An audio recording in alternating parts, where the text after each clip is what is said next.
This is Scott the Fix-It Guy. Our goal with our videos is to empower you to be able to do the repairs on your own and save a whole lot of money and also get that great feeling of having fixed it by yourself. Today we have a Whirlpool dryer that is not starting. So the power works, but when you close the door it won't start, and this is due to a faulty door switch. These are the two types that are most commonly used for the Whirlpool, KitchenAid, Kenmore type of dryers, and these are actually very easy to replace. It'll only take you a few minutes.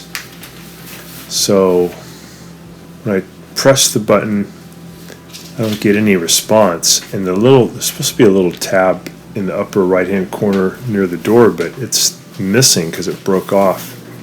And the way we get to this is we take out the filter, we make sure that it's unplugged, take out the filter. We're going to remove two Phillips head screws here that are underneath the filter, and once those are out we can pry up the front panel.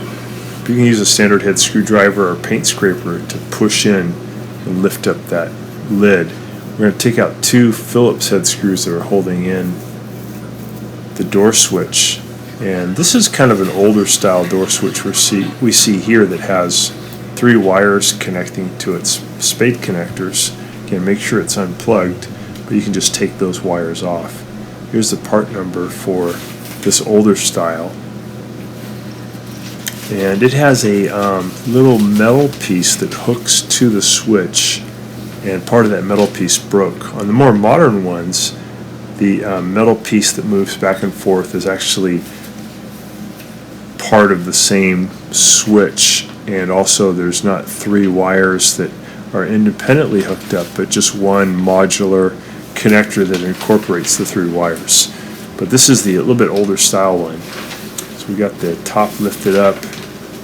We're going to get the metal piece over the switch. We're going to push it down into the hole that it came out of. We have the white button pointing toward the front of the dryer.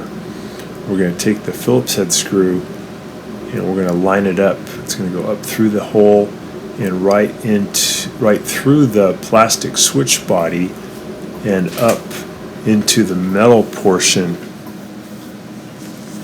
of the switch, and that's the part that is actually protruding down. Also, there's like one piece that goes from the top and it comes down. We're using the Phillips head screwdriver to tighten those up. There's two of them. Once those are tight, we can go ahead and just take the spade connectors, the three wires, and hook them back up.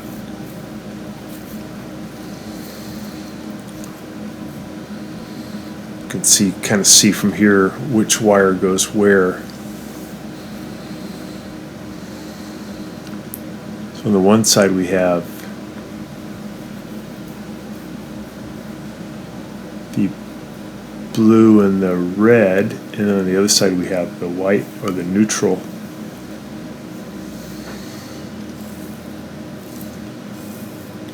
We'll go ahead and just slide those back on.